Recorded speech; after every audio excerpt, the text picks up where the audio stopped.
Bonjour Hélène, Bonjour. comment vas-tu? Très contente de te voir aujourd'hui.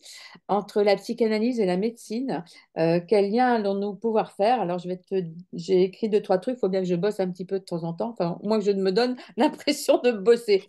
Alors, la psychanalyse pour moi, c'est s'offrir le droit de découvrir ce qu'on a au fond de soi. C'est autre chose que l'on ne connaissait pas, l'inconscient, et en lui, dans la conscience, entremêle nos émotions. Il est le guide de notre conscience, c'est le véritable maître du jeu de notre vie. En le laissant parler, en plongeant en lui, c'est là que nous rencontrons notre relation avec nos traumatismes, nos plus grandes peurs, pour trouver notre vérité la plus intime.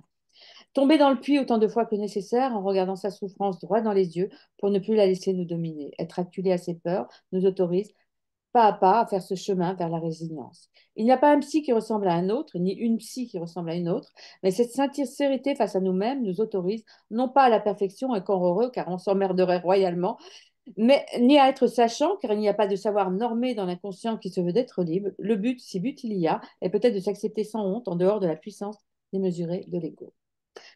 Dans tout conflit intérieur, la première question que je me pose personnellement est toujours qu'est-ce qui se joue pour moi ici et maintenant? Ce qui m'autorise à considérer les autres comme des individus avec leur propre godasse. Nos blessures ne disparaîtront jamais, le penser est un leurre, il suffit simplement de les couvrir tous les jours d'un liseré peint à leur fin pour les faire briller de leur différence. Je sais maintenant qu'il faut souffrir et ne pas renier cette souffrance pour voir le soleil briller. Nous nous sommes rencontrés suite à une émission télé où je suis allée à ta rencontre. Après cette émission de télé, tu te rappelles? Hmm. Mon fils aîné, la première fois qu'il t'a rencontré dans son cabinet, m'a dit, je sais pourquoi tu t'entends si bien avec Hélène, vous avez un point commun, votre plus profonde humanité authentique et sans phare. Et il a rajouté, Hélène est comme toi, maman, car quand je suis rentrée dans son cabinet, c'était un peu toi, derrière le bureau. Tu vois. Déjà, on avait lancé déjà le lien. Alors, tu es un médecin pour moi, comme il y en a peu, qui pose les armes du sachant pour écouter et prendre dans ses bras cette humanité en souffrance. Tu donnes de ton temps, mettant de côté ta vie personnelle. Nous avons partagé des passions. Que penses-tu de la psychanalyse à côté de la médecine? Que penses-tu de ces pas côte à côte, toi et moi? Alors, au départ, je ne connaissais pas bien la psychanalyse. En tant que médecin, j'adressais plutôt à des psychiatres ou à psychothérapeutes déjà, quand même beaucoup, même plus que parfois psychiatres. Alors, je connais pas vraiment bien la différence entre psychothérapeute et psychiatre, moi-même ayant eu besoin de quelqu'un à une époque. Euh, je pense que c'est très, très important, surtout à notre époque, où il y a un mal-être de plus en plus palpable. Les gens s'en rendent compte et puis ils ne font pas comme il y a du temps de nos grands-parents. Bah, c'est comme ça et puis on n'a pas le choix et puis on avance, mais on avance mal. On a le droit d'avancer mieux. Et alors, comme tu disais, quand on a des souffrances, quand on a des blessures, on guérit pas ces blessures. Bon, un vase qui est cassé, il est cassé. En revanche, on peut apprendre à vivre avec, à vivre mieux, à les apprivoiser. Je dirais pas forcément les maîtriser, mais les apprivoiser. Et puis que ça nous aide à ne pas retomber aussi dans des failles, dans d'autres circonstances qui feraient qu'on retomberait dans les mêmes, comment dire, les mêmes. Je trouve pas mes mots. Les Les mêmes machines, situations, un peu en fait. Voilà, le même modèle, voilà, qui fait on qu'on peut, replongerait. on peut toujours retomber, je pense, dans le même On modèle. peut toujours retomber, mais quand on a eu des armes parce qu'on se connaît mieux, parce qu'on sait comment on réagit, parce qu'on connaît nos faiblesses, on peut arriver quand même à, euh, à ce qu'elles ne soient plus que des difficultés. Nos faiblesses, elles sont là, c'est ce qui fait ce qu'on est, hein. Les faiblesses aussi, c'est ce qui fait qu'on peut être humain, enfin qu'on est humain quelque part, mais que ces faiblesses ne nous dominent plus et qu'elles deviennent une force quelque part plutôt que d'être une faiblesse. Donc, je pense que c'est important de se connaître soi-même et puis d'avoir quelqu'un à côté qui nous donne des armes parce qu'il y a des fois, on voit bien d'où viennent les problèmes, on voit bien, on a un peu analysé les choses. Enfin, il y a des tas de gens qui analysent les problèmes, mais quelqu'un qui nous aide vraiment à passer le cap, à avancer. Moi, j'avais dit à ma psychothérapeute, parce qu'à l'époque, je ne te connaissais pas, quand elle m'avait dit à la fin des séances, je lui avais dit, je pense que j'ai plus besoin. Et elle m'a dit, qu'est-ce que ça vous a apporté? Je lui ai dit, ben, vous m'avez donné l'autorisation que je ne m'autorisais pas moi-même, en fait. Et ça, c'est important. Et depuis ce temps-là, c'est vrai que j'ai plus de facilité. Je pense pas avoir beaucoup changé dans mon fond intérieur, enfin, ou fort intérieur, je sais pas comment on dit. Mais je ne me fais plus avoir comme avant. Il y a quand même quelque chose qui a changé et qui me permet de garder ce fond malgré tout humain, ce fond d'empathie que je ne voulais surtout pas perdre. Je pense que voilà, la psychanalyse. Alors, encore une fois, je fais pas trop la différence. Je me suis pas plongée là-dedans dans les bouquins, mais nous permet justement d'être soi vraiment sans souffrir de ce que ce soi peut nous apporter enfin, nous inflige dans la vie qu'on vit, quoi, dans laquelle on vit. Il y a beaucoup de gens qui vont très très mal. Il m'est arrivé de donner assez souvent, malgré tout, des traitements qui sont antidépresseurs, parfois anxiolytiques, parce qu'en fait, on est aux premières loges hein, en tant que médecin généraliste. C'est très compliqué d'avoir des psychiatres, des psychologues. Il faut des mois et des mois d'attente. Alors, quand les gens vont mal, c'est au moment où ils vont mal et qu'ils arrivent à nous le dire qu'il faut faire quelque chose. C'est pas 3 mois plus tard. Donc, moi, j'ai beaucoup fait, alors ce que je disais, la psychologie à 2 balles ou de nos grands-mères dans mon cabinet, mais qui permettait déjà de mettre un premier point sur des problèmes, de redonner un peu confiance aux gens. euh, Parce qu'au bout d'un moment, quand il y a des souffrances qui s'accumulent ou quand on subit des choses de la part d'autres personnes, que ce soit du harcèlement, que ce soit enfin, bon, du surmenage, plein de choses. On finit par douter de soi. Donc le premier point, moi, c'était dans mon cabinet d'arriver à leur redonner confiance et qu'ils acceptent petit à petit d'entendre que, à un moment donné, je leur dis, moi, je ne peux plus rien pour vous, mais je vous laisse pas tomber. En revanche, je vous adresse à quelqu'un d'autre et qu'ils acceptent cette aide. Parce qu'il y a ça aussi, ça fait peur. Les gens, systématiquement, c'est non, mais je suis pas folle. Bon, non, c'est pas parce qu'on est fou que. Enfin, on n'a pas besoin d'être fou pour voir quelqu'un pour se faire aider. Donc, mon expérience m'a servi parce que je leur disais, mais moi aussi, j'ai vu quelqu'un. Ah, d'accord, donc ça interpellait. Et puis, et quand il y avait une confiance qui s'était bien instaurée, ils acceptaient à ce moment-là de pouvoir consulter autrement, sans que je les abandonne pour autant, parce que je continue à assurer le traitement s'il y avait besoin. Souvent, ça a permis quand même, au bout d'un moment, d'arrêter les traitements, de toute façon, parce que le but en soi, moi j'ai toujours dit, le traitement, c'est pour passer un cap, ça n'est pas le résultat d'un problème. C'est une rustine, mais on ne change pas la chambre à air, quoi. Donc, ça ne fait qu'aller au garage pour réparer. Et dans tous les problèmes psychologiques et autres, c'est vrai que les, comment dire, un, euh, un traitement de fond ne peut se faire que par le passage par un, un- un professionnel, voilà, psychanalyste ou psychiatre. Alors après, c'est très compliqué aussi parce que, comme tu l'as dit, l'approche n'est pas la même avec tous les thérapeutes. Il faut que ça matche entre le patient et son thérapeute, mais comme avec un médecin généraliste, comme avec un cardiologue, donc ben voilà, ben moi je leur conseillais, je leur disais, écoutez, voilà, j'ai un nom ou j'ai 2 noms à vous donner, et puis ben, vous essayez, et si ça colle, eh ben vous continuez, et vous continuez. Et puis vous m'en parlez si vous voulez arrêter, vous me le dites aussi, pour que voilà, qu'on voit si vraiment c'est possible ou si c'est pas possible, ou si c'est trop tôt. Puis si ça matche pas, et ben, vous prenez un autre, et puis c'est tout. Mais il faut que ça matche, ça c'est clair. C'est une des grosses difficultés d'ailleurs, parce que ben, on ne sait pas forcément à l'avance si ça va aller entre le thérapeute et le patient. Bon, moi je pense que c'est quelque chose qui est très utile, qui malheureusement, vu le monde dans lequel on vit, va être de plus en plus nécessaire. Là, on est toute une génération où on a vécu relativement bien et avec des angoisses. Et puis, il y a des gens qui vivent des choses difficiles, ça c'est évident. Mais là, on rentre dans une phase, je trouve, où globalement, même des gens qui vivent bien, portent les angoisses du monde actuel. Tout est fait pour qu'on soit angoissé. Avec le Covid, on l'a bien vu, ils nous ont balancé des trucs qui ont stressé toute la population. Enfin, moi, je dis il y a eu de la maltraitance de fait sur la population, volontaire en plus. Donc, voilà. Et ça, beaucoup, beaucoup, beaucoup l'ont ressenti. J'ai passé énormément de temps dans mon cabinet à rassurer. Rassurer, c'est hallucinant. J'avais jamais fait ça en 30 ans de, d'exercice, quoi.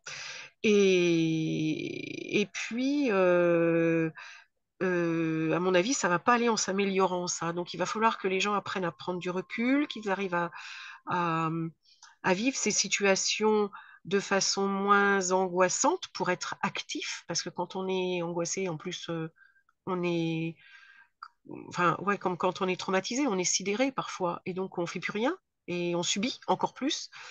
Et c'est là où je pense qu'une analyse de fond de soi pour savoir comment on peut réagir, comment on peut, d'avoir quelqu'un qui nous aide à trouver des pistes pour avancer. Je sais bien que ça vient de soi à chaque fois, hein, la solution, mais le thérapeute est là pour nous aider à trouver ces pistes, en fait. C'est à nous de prendre le chemin.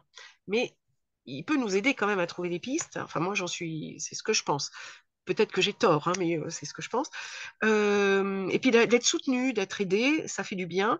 Et ben ça permettra d'avoir de nouveau des gens qui vont être mieux dans leur peau, qui vont se servir de leur, entre guillemets, faiblesse, puisqu'elles n'en seront plus forcément une, et qui pourront s'en servir positivement et puis arriver à avancer dans cette vie qu'on nous prépare, et peut-être même arriver à la changer, à s'impliquer plus, alors que il y en a beaucoup qui ne s'impliquent pas parce que c'est mais je sais pas quoi faire, et puis j'ai peur, et puis quand on a peur, on n'avance pas en fait, et on vit mal.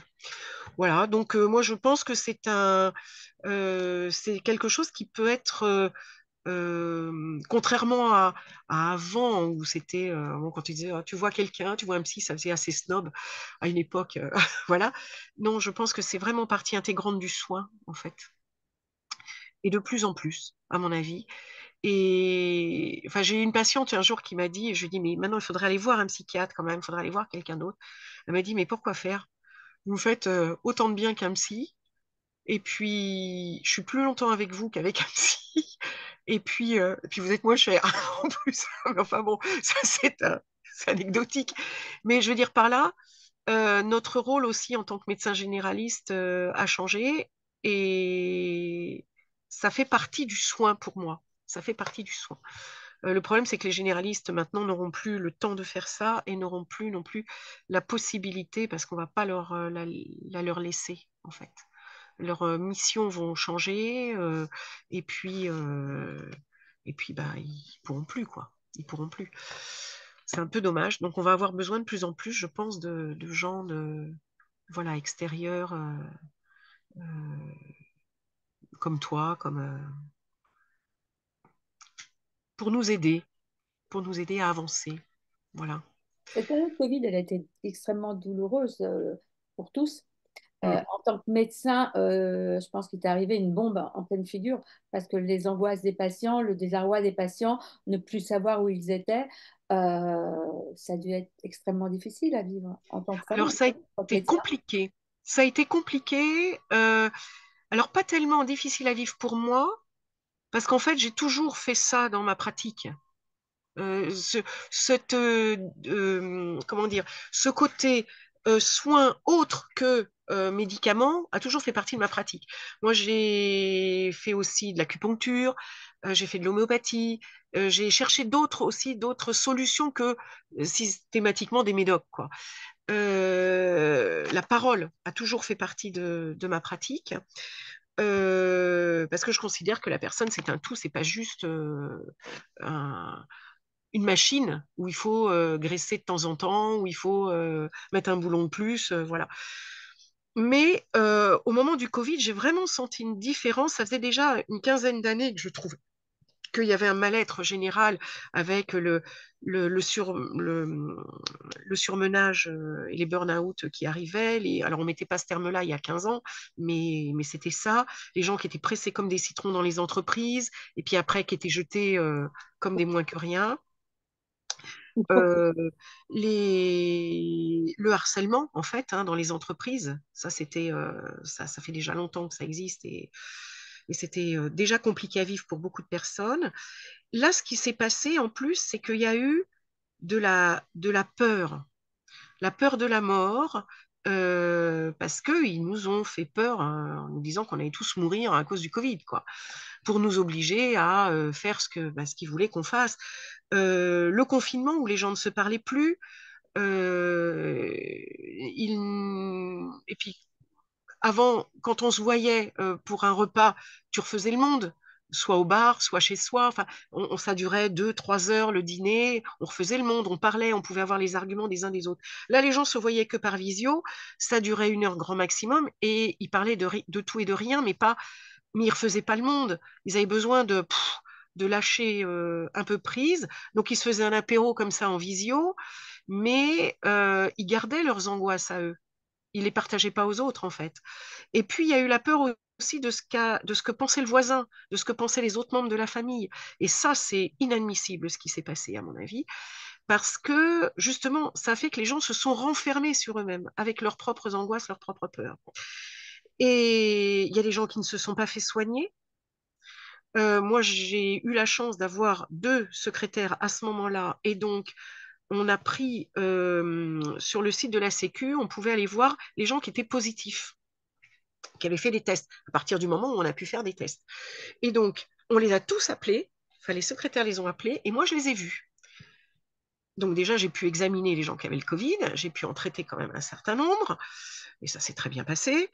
Et puis, on a rappelé aussi des gens que j'aurais dû voir chez des chroniques, pour des renouvellements d'ordonnances, pour des choses comme ça. J'avais fait passer le message à la pharmacie disant que je les voyais, parce que plus personne ne venait. C'est quand même hallucinant. Donc les gens ne se faisaient plus soigner, parce qu'ils avaient peur de venir dans les cabinets médicaux. Donc c'est peur d'attraper autre chose. Alors ils étaient déjà malades, ils ne voulaient pas attraper autre chose, donc ils ne se faisaient pas soigner. Enfin, quelque part, c'est pas rationnel. Donc, il a fallu remettre du rationnel dans tout ça. Donc, à chaque fois que je voyais des personnes, ben, moi, j'ai fait ma propagande, traitement, ma propagande, je suis là, donc n'ayez pas peur de me contacter. Vous pouvez me déranger, enfin, je suis là pour ça. Si vous avez des problèmes, même simplement d'angoisse, de peur, une question que vous vous posez, dites-le moi, je vous répondrai.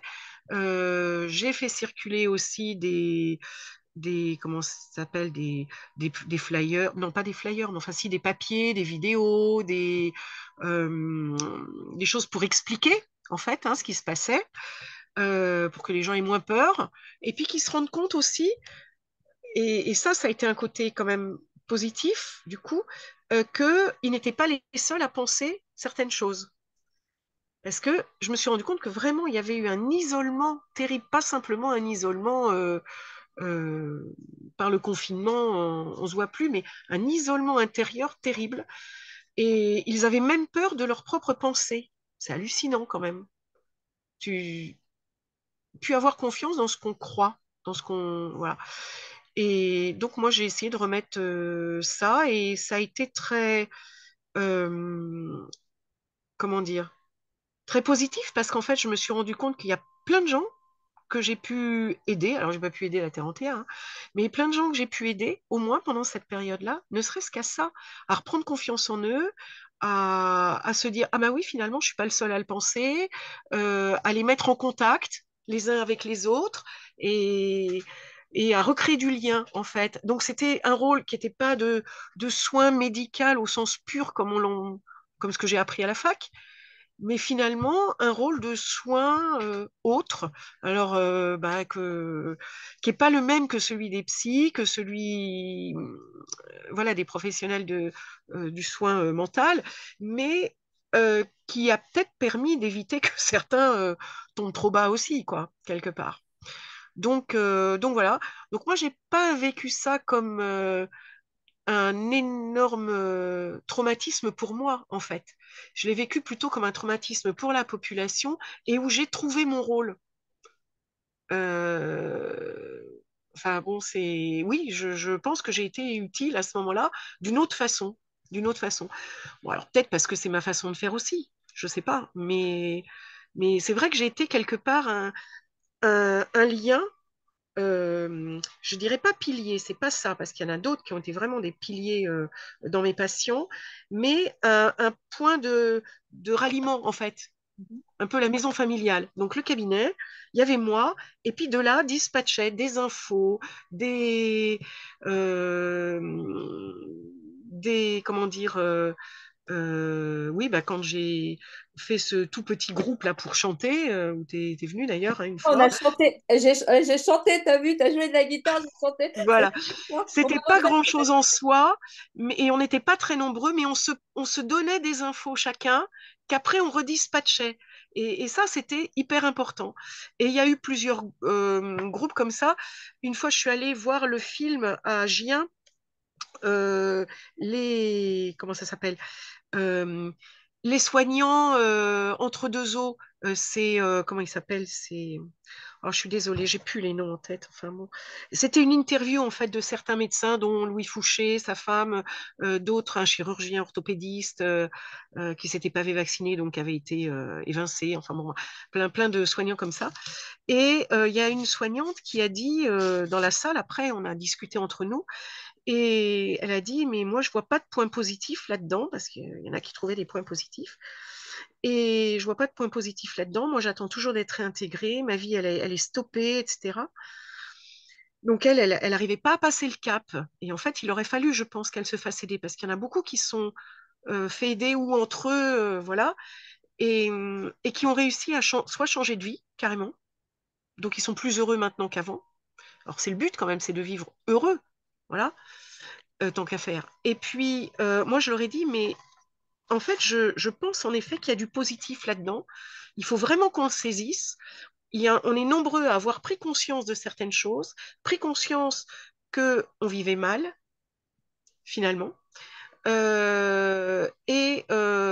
Là, ils ont voulu nous séparer, ils ont voulu nous empêcher de parler, ils ont voulu nous isoler, etc. Là, on est 200 personnes dans cette salle à penser la même chose déjà.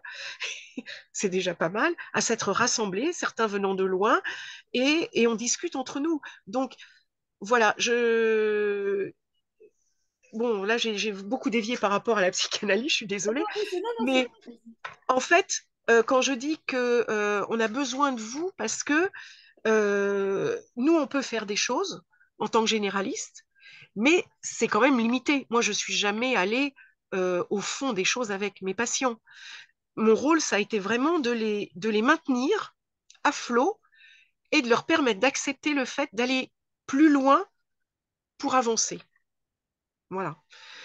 Je ne sais pas si c'est suffisant, si c'est pas suffisant. Est-ce que c'est ça qu'il faut faire? J'en sais rien. Enfin bon, vu leurs remerciements, je pense que il y en a quand même pas mal que ça a aidé.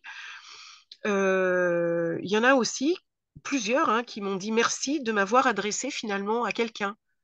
Parce qu'ils sentaient que malgré tout, avec moi, ça stagnait. C'est parce que je n'étais pas allée au fond des choses.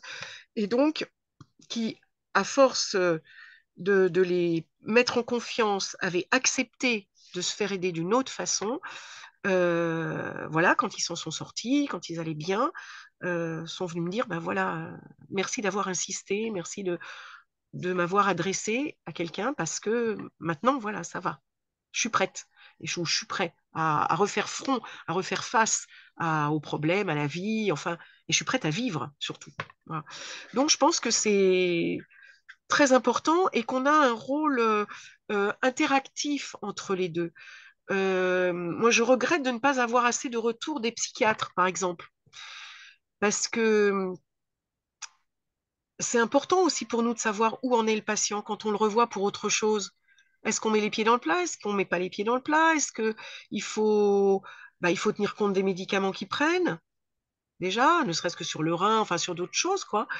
Il y a des contre-indications parfois, donc on pourrait leur donner des antibiotiques alors qu'ils ont un médoc qui est contre-indiqué avec. Enfin, et puis on n'a pas beaucoup de retours sur eux, comment ils sentent le patient, où il en est, euh, est-ce que ça commence à aller mieux, est-ce que ça va pas mieux, comment. Enfin, c'est important aussi pour nous parce que nous on les voit plus souvent. Et puis, ou alors ils nous échappent complètement, mais le jour où on les revoit, ben, même si c'est pour autre chose, c'est compliqué de mettre tout ensemble. Voilà. C'est ce que j'avais d'ailleurs apprécié avec toi, c'est que on a eu quelques retours. Alors, sans rentrer dans comment dire, dans le secret professionnel, mais je considère qu'à partir du moment où des thérapeutes ont le même patient, il faut quand même qu'il y ait un peu d'échange, un minimum. On n'est pas obligé de connaître l'histoire de fond du patient s'il n'a pas voulu nous la dire à nous. L'autre thérapeute n'est pas obligé de nous la dire. Mais ne serait-ce que sur l'état actuel ou s'il y a des précautions à prendre nous, si, je sais pas moi, un peu plus de surveillance, un peu plus, ou ça va, t'inquiète pas, c'est bon, je gère. Enfin, voilà, de façon à ce qu'on soit un peu sur les mêmes longueurs d'onde quand même. Et à mon avis, ça gagnerait. Ça gagnerait Je suis pour le d'accord patient. avec toi. Je suis d'accord sur ce lien thérapeutique. Pour moi, Moi, je pense que ça, c'est important, il n'y en a pas assez. c'est l'avenir et ça se met plus petit à petit en place. Parce que même, tu vois, dans le cabinet, il y a des gens qui ne vous le disent pas, mais qui viennent qui arrêtent leurs médicaments. Alors, ils se confient à la psychanalyse parce que la psychanalyse, ça ne juge pas. Alors, on les accompagne parce que de toute façon, ils vont les arrêter. Donc, on les Oui. accompagne. Donc, ce que j'aime bien dans ces cas-là, c'est avoir un lien avec le médecin pour Et dire, ben voilà, voilà. ça se Et passe ça, comme c'est ça, on important fait que comme nous, ça. on sache, parce qu'ils vont pas bien. On va peut-être avoir tendance à augmenter la dose. Ça rime à rien. Non.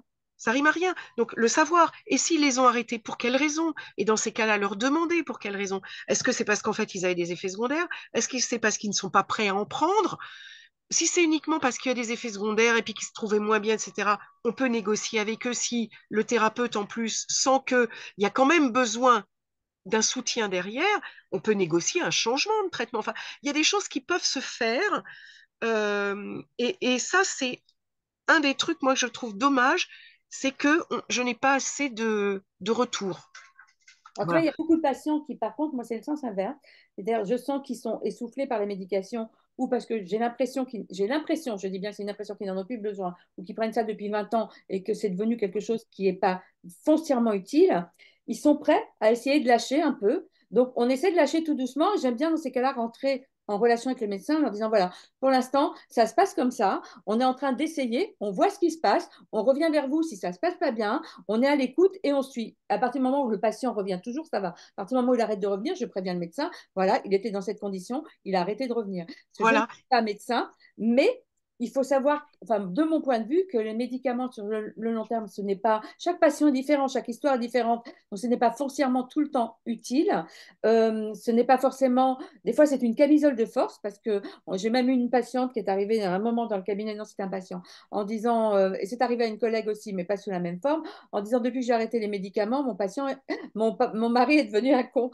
Voilà. Donc, en fait, je veux dire, qu'est-ce que ça cache, cette camisole de force? Mm, Parce qu'avec cette camisole, évidemment, il y a des émotions négatives qu'on ne ressent plus. On ne ressent plus la tristesse, on ne ressent plus l'angoisse. Et un certain dosage, il faut réaugmenter. Parce qu'au bout d'un mm, moment, ça revient, bien évidemment. Mais on ne ressent plus non plus le plaisir. On ne ressent plus le désir. On ne ressent plus mm. l'improvisation. Tout ce qu'on a peur sous médication, c'est de se brûler les ailes. Donc, c'est ce que je dis à mes patients, enfermés devant Netflix avec le pot de Nutella. Puis tout à coup, on se regarde dans la glace, on se dit merde, qu'est-ce que j'ai fait? Quelle connerie! Voilà. Voilà. Cet enfermement thérapeutique, je ne dis pas qu'il n'y en a pas besoin. Toute histoire est différente, mais que ça soit systématique pour tout le monde, ça n'ouvre pas la porte de la vie, ça ouvre la porte de la survie. Exactement, et c'est ce que je disais tout à l'heure. Pour moi, j'ai toujours considéré que c'était, alors à part les gens qui en prennent déjà depuis 20 ans, 25 ans, c'est compliqué après, parce qu'il y a quand même une dépendance qui est compliquée, surtout si le travail n'a pas été fait derrière. Voilà. Mais tous les nouveaux, en fait, depuis déjà pas mal d'années, je leur disais, on va passer un cap, ça va vous aider. Là, vous en avez besoin parce que vous êtes pas bien et puis il va falloir tenir le coup. Donc, ça va vous aider à tenir le coup, mais le but, c'est pas de prendre du médoc au long cours. Le but, c'est vraiment temps de faire court, ça peut être quelques mois, mais bon, même si c'est 4 mois ou 6 mois sur une vie, c'est rien, mais ça peut être quelques mois, mais le temps de faire un travail sur vous-même, le temps d'analyser les choses, d'avancer, de faire autrement, de réagir autrement, enfin voilà. Et ça, ce travail, moi, je peux pas le faire à votre place, ça va être à vous de le faire, peut-être en vous faisant aider. Voilà. Mais donc on est bien d'accord. Mais tu vois, là tu parlais du retour. Moi, j'aimerais bien, oui, que ce retour se fasse systématiquement. C'est ce qu'on a fait ensemble plusieurs fois. Tu m'as dit, bon ben un tel, enfin plusieurs fois, il y a eu besoin de temps en temps. Un tel a arrêté ses médicaments. C'est important pour nous de le savoir. C'est important pour nous de le savoir. Faut pas le dire aux médecins parce qu'ils ont peur d'être jugés, ils ont peur de faire quelque chose qui est pas bien. Bien Mais il faut sûr. le dire aussi parce que moi je juge pas et puis c'est pas. Alors il y a des personnes comme tu dis qui le prennent depuis 20 ans, mais j'en ai plusieurs d'ailleurs qui arrivent dans le cabinet et au bout d'un moment ils tiennent pas debout parce qu'à force de prendre, plus ça va, plus on prend des Oui. médicaments. Tu sais bien qu'il en faut de plus en plus. Tout à coup Non. ils ressentent un symptôme, ils veulent rien ressentir. Donc il faut Hmm, en donner encore plus en plus. Et ils arrivent, ils tiennent pas debout, ils ont plus de vie. Tu fais quoi à ce moment-là? Alors là c'est compliqué. C'est vrai que moi je diminue petit à petit en leur apprenant à ressentir leurs émotions. hmm. Parce que s'ils n'acceptent pas de ressentir le négatif, ils ne ressentiront jamais de positif. Bien sûr. Mais pour ça, il faut quelqu'un qui les aide. Voilà, Voilà. il faut une thérapie. Il n'y a pas Il de. faut une thérapie. Ça ne peut pas se faire sans thérapie, Elle ne se ça. fait pas sans Voilà, thérapie. Ça, je suis d'accord. Faut un exactement. accompagnement. Et la relation doit aussi être avec le médecin qui doit être au courant que ben voilà, peut-être qu'on bouscule les médicaments. En tout cas, on s'interroge et on suit le patient parce que de toute façon, le patient derrière le dos du médecin, il fait bien ce qu'il veut avec ses médicaments. On lui met On pas est de bien d'accord. dans la On bouche. est bien d'accord, mais je pense que s'il y avait vraiment une interaction entre les thérapeutes, en sachant qu'on garde malgré tout le secret médical Oui. du problème lui-même, hein. Parce que moi, c'est vrai que j'ai des patients qui m'ont pas tout dit et pourtant on s'entend bien, voilà, il y a une bonne relation, mais qui m'ont pas tout dit, peut-être parce qu'ils me connaissent déjà un peu trop aussi, qui n'ont pas osé, je sais pas, mais je sais qu'ils m'ont pas tout dit, mais c'est pas grave en soi. Mais en revanche, sur l'actuel, sur comment ils vont, qu'est-ce qu'on fait, quel va être mon rôle, moi, pour les accompagner par rapport aux thérapeutes. Ça, c'est important, en fait, de ne pas nous laisser complètement euh, dans, dans le, dans le vague, quoi. Donc, voilà, si on va vers ça, je trouve que c'est plutôt bien. Je trouve que c'est Des fois, plutôt ils ne te bien. disent pas tout parce qu'ils ne savent pas aussi, hein.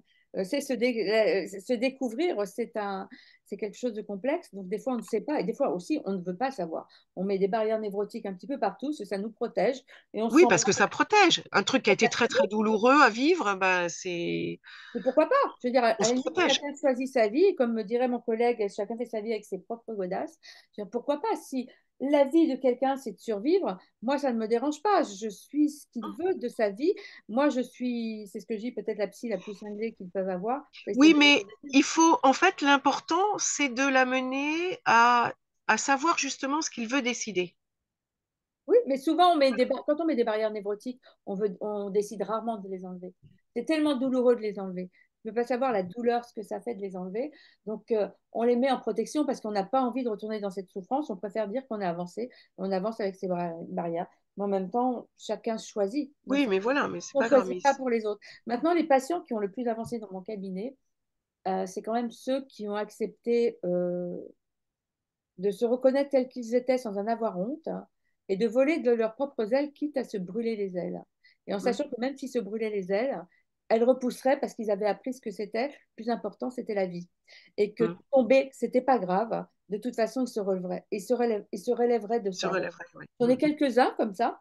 Je t'avoue que je suis hors cadre. Des fois, je sors un peu de mon cadre, ce qui n'est pas forcément ce qu'il faut, mais ça me ressemble parce qu'il y a la psychanalyse et la psychanalyse, t'en fais quoi après? De tous ces liens que tu as mis en place, t'en fais quoi? Parce qu'après, ces liens, c'est bien, mais on en fait quoi de tous ces liens qu'on a mis en place? De toute cette compréhension, on en fait quoi? Là, c'est là que tout se joue en fait. Qu'est-ce qu'on en fait? Hein. Alors, comme disait Moussa Nabati, alors moi, je ne vais pas donner le nom très intelligent qu'il a donné à ça, quand on va pas bien, l'idée de faire sortir ce qui va pas bien, alors moi, c'est ce que je lui ai expliqué, ma technique, je vais sous la douche, je chiale, je gueule, personne ne m'entend, et voilà. Donc, lui, il a donné un nom très, très, très posé, très, qui ne, voilà. Mais peu importe, c'est la même chose, en fait. Accepter de faire venir ta souffrance, l'accueillir, ne surtout pas la retenir et ne surtout pas s'y opposer. Tu vas tomber, tu vas tomber, tu vas tomber. et au bout d'un moment, tu vas te relever. Mais là, ce que tu vas voir autour de toi, ça va être magnifique. Et c'est, en fin de compte, c'est comme ça, c'est se connaître, connaître ses blessures, savoir qu'elles se Hum, réactiveront. Elles se réactivent toujours à un moment de sa vie, mais moins profondément, et que tu te relèveras de façon avec plus de force à chaque hum. fois. Voilà, c'est ça en fait, la psychanalyse qu'elle t'apprend, c'est ça. C'est pas une méthode, il y a autant de méthodes que de personnes qui Oui, rentrent dans ton cabinet. Il y a autant d'histoires de vie. Et l'idée, c'est ce que je leur dis, l'idée, c'est que de ne pas avoir honte. Un psy, c'est pas un sachant. On est là justement parce que on est tombé, on est tombé, on est tombé. Et il faut qu'on sache le reconnaître, en fait, face à nos patients. Reconnaître notre authenticité, reconnaître qui l'on est réellement. Pas jouer au sachant, pas jouer. Et puis, on est authentique. Enfin, un psy a le droit d'être triste. C'est bon. Évidemment qu'on clive dans le cabinet, qu'on montre aussi quelque chose. On n'est pas là pour faire notre thérapie auprès du patient. Mais on montre aussi beaucoup de nous-mêmes parce qu'on travaille avec nous-mêmes. Et ça, le psy qui va te dire le contraire, à mon avis, personnellement, il n'a rien à foutre derrière ce bureau. C'est ce que je dis à mes patients. C'est son authenticité qui va hum. aider le patient à Il va reconnaître aider. Hum. la sienne. De toute façon, les patients n'ont pas besoin d'avoir une machine en face d'eux, hein. Voilà, tu sais bien. Sinon, ils parlent à leur mur. Et puis c'est bon. Voilà, C'est si ils ont besoin d'avoir quelqu'un et voilà. quelqu'un qui peut les comprendre et quelqu'un qui peut les aider et quelqu'un qui peut leur tenir la main. Justement, surtout dans les moments où ils vont plonger parce qu'ils vont ouvrir des portes qui sont douloureuses, il y a besoin de quelqu'un qui est là pour leur tenir la main. Bah, ça peut être qu'un humain. Enfin, donc un humain, bah, c'est avec toute sa composante. Sinon, c'est pas un humain, quoi. C'est Et bah, écoute, même si c'est pas de notre rôle, c'est pas de, alors je vais faire hurler quand ils vont écouter la vidéo, mes collègues, mais ça m'est arrivé de prendre quelqu'un dans mes bras. Ça m'est arrivé, j'ai une patiente qui dissocie complètement. Ça m'est arrivé, je sais pourquoi elle dissocie. Enfin, il me semble avoir compris, mais je l'ai compris moi. Elle n'a pas encore fait complètement ce chemin, mais de la prendre dans mes bras lui permet de réunir ces morceaux, en fait. Tu vois ce Hum, que je veux dire? Elle se sent par ce moment-là, ces morceaux réunis. Et hum, on peut sortir du cadre, simplement, il faut toujours savoir pourquoi on sort du cadre, qu'est-ce que cela implique chez nous. La psychanalyse, c'est un support, c'est quelque chose de très fort, mais pas que. Je pense qu'il y a aussi l'humanité autour de nous. D'ailleurs, j'ai fait les urgences psychologiques, c'était pas par hasard, hein, pendant le Covid. Je suis sortie de hum, mon cadre de psychanalyste, bien évidemment. Mais tout ça, je pense, est en lien. Comme toutes les thérapies sont en lien, comme il y a ce lien thérapeutique, cette chaîne que j'ai hum, aussi avec certains psychiatres, qui pour moi est importante. C'est un lien humain qui est indispensable. Et derrière ce bureau, je ne me vois pas ne pas être moi. Je ne me vois pas ne pas éclater de rire. L'autre fois, j'ai chanté avec une patiente. Enfin, je ne me vois pas. Je ne suis pas, évidemment, je raconte pas ma vie. Il ne faut pas exagérer. Il y a une déontologie hum, qui est respectée. Mais je ne me vois pas être moi. Je ne me vois pas jouer un jeu et jouer un rôle. Le psychanalyste, s'il n'a pas appris de lui-même, que peut-il apporter à un autre? hum, Comme le médecin. Toi, tu ne dois pas jouer un rôle. Tu es médecin, évidemment, tu apprends ce que tu as appris à la fac, mais tu es toi derrière ton fauteuil. Et les gens viennent justement parce que tu es toi et tu as été carrément, au moment de ton départ en retraite, j'ai bien vu, ovationné parce que tu es toi, parce que hum. tu es profondément humaine et que les gens recherchent cette humanité. Parce que dans ton regard de personne humaine, ils revoient, ça leur envoie l'effet miroir de leur propre humanité et du coup, ils existent. Exactement, exactement. De toute façon, les gens ne peuvent exister que si tu les considères euh, comme quelqu'un qui existe à part entière. Enfin voilà, si on les considère pas comme ça, ils n'existent pas. Ils sont un numéro parmi d'autres et ils ne peuvent plus être un numéro parmi d'autres. C'est pas possible. Surtout depuis le Covid, là, ça a Euh, explosé Alors, Voilà, les encore plus. anxiolytiques, qu'est-ce que tu en penses par rapport aux antidépresseurs? Et Parce que quoi? les Ah oui. anxiolytiques, on donne un petit peu ça comme des Smarties. Les gens prennent un peu ça comme des Smarties, un peu n'importe comment. Des fois, je leur dis, on remplace par les Smarties, vous allez voir s'il n'y a pas d'effet. Voilà. Donc, qu'est-ce que tu Alors, penses ce de qu'il y a, ça? c'est que c'est vraiment deux choses différentes. Euh, Moi, c'est vrai que je commence, enfin, quand il y a besoin en dents l'aigu, je commence quand même assez facilement par les anxiolytiques avant de passer aux antidépresseurs, parce que d'emblée comme ça, les antidépresseurs, non. Enfin, pour moi, non. C'est pas forcément justifié. Parce que tu as un coup dur, tu as quelque chose, enfin un coup dur qui évolue depuis parfois quelques mois, mais tu n'es pas forcément encore dans une phase dépressive. Simplement, tu as du mal, tu dors plus la nuit, tu as des angoisses parce que bah, le dimanche soir, tu dis, ça y est, il faut reprendre le boulot, je vais pas y arriver. Quand c'est un problème de boulot, quand c'est un problème familial, bon, bah, c'est tous les jours, mais ça se présente parfois un peu différemment, mais je démarre assez facilement avec des anxiolytiques à petite dose, avec des trucs légers. j'ai changé un petit peu ma façon de faire depuis que j'avais vu, enfin que j'ai suivi une formation en ligne là-dessus. Euh, le médecin, lui, nous conseillait de prendre plutôt un anxiolytique à demi-vie un petit peu plus longue, contrairement à ce que nous disait la HAS, qui voulait des demi-vies courtes parce que ça s'arrête vite, etc. Sauf que quand on est dans une période vraiment d'angoisse, bah, du coup, tu renouvelles les prises. Et c'est là où il y a de la dépendance qui peut arriver plus facilement finalement, même s'ils ont une demi-vie courte, mais la dépendance peut arriver plus facilement. Alors, voilà, moi je fais ça au départ, je revois les gens, enfin, je dis les gens, les patients, si les gens, parce que finalement c'est les gens, hein, euh, assez rapidement. Et puis quand j'ai pas le temps de les voir, je leur demande au moins un coup de fil. Et puis si eux m'ont pas appelé, on les appelait, voilà, pour savoir ce que ça donnait. Et quand je dis rapidement, c'est-à-dire dans les 8 premiers jours, déjà, je faisais un premier arrêt parce que je voulais pas qu'ils prennent la voiture ou autre avec un traitement au départ. Et puis, ça permettait de souffler aussi, de commencer à prendre un peu de recul. Euh, et on se revoit et on voit ce qu'on met en place après. Je leur balance pas tout du premier jour parce que le jour où ils commencent à en parler, si on leur dit faut aller voir quelqu'un, faut faire ci, faut faire ça, faut prendre un traitement, faut machin, ils sont, enfin ça les assomme encore plus en fait. Donc on commence la discussion et puis je mets ça en route pour qu'ils soient un petit peu écrétés au niveau des émotions, qu'il y ait moins d'angoisse et puis qu'ils arrivent à parler, puis après, voilà, on voit. Et on voit si on passe aux antidépresseurs ou pas. Quand c'est quelque chose qui va être long, qui dure depuis longtemps, où il va falloir un suivi vraiment à côté, ben, j'arrive à les amener avec les antidépresseurs, surtout quand il y a le manque d'envie, le manque de, enfin bon, tous les signes en fait de la dépression que ne mettent pas forcément en, en évidence. Mais bon, voilà, en posant des questions, on arrive à voir si en effet ce sont des vrais signes de dépression ou pas. Les antidépresseurs, je trouve que ça marche pas mal, mais c'est pas une fin en soi. Mais les anxiolytiques non plus, hein. Mais c'est vraiment deux choses différentes en fait. Ça ne s'adresse pas aux mêmes personnes. Après, il y a des angoisses chroniques. Donc, il y a un antidépresseur qui marche bien sur l'anxiété chronique et sur la dépression. Bon, moi, j'ai assez tendance à utiliser quand j'utilise un antidépresseur, je m'adresse quand même beaucoup à des gens qui sont encore en activité dans ma pratique. Donc, j'utilise des antidépresseurs qui vont leur permettre de retourner au travail rapidement parce que j'essaye de ne pas les arrêter trop longtemps parce que finalement, plus on arrête et plus c'est difficile de reprendre. Surtout quand c'est ça qui a été la situation douloureuse. Enfin, moi, je suis beaucoup plus confrontée aux problèmes de boulot et de harcèlement de boulot que, que d'autres types de dépression, en fait.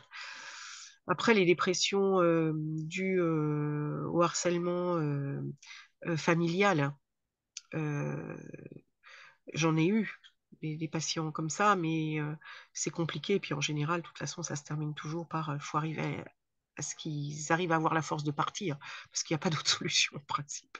C'est ça. Donc ça, c'est plus compliqué, mais voilà. Au niveau antidépresseur, moi, je ne suis pas contre les traitements, hein. Pareil, j'en ai pris moi aussi, parce que je ne pensais pas en avoir besoin un jour. Et c'est un confrère qui m'a dit, mais là, Hélène, il faut que tu te traites. Et j'ai bien compris le processus, en fait, qui m'a, au fil du temps, qui m'a amené à cette dépression. Euh, Bon, et puis je pouvais plus faire de choses, donc j'avais plus envie de les faire. Et puis finalement, à cause voilà, de douleurs ou de choses comme ça, où j'avais plus envie de faire des choses, j'avais plus la moelle. Mais bah oui, mais j'avais pas le temps. Donc après, on se trouve des excuses qui masquent en fait ce manque d'envie. Surtout quand on est quelqu'un d'actif. Et il faut beaucoup s'en méfier, ça, tous les gens qui sont très actifs, qui vont se noyer dans le boulot finalement, alors qu'ils sont en pleine dépression. Il y en a qui s'effondrent. Donc là, à la limite, on les voit. C'est facile. Parce que d'emblée, on peut leur dire, mais vous êtes en dépression.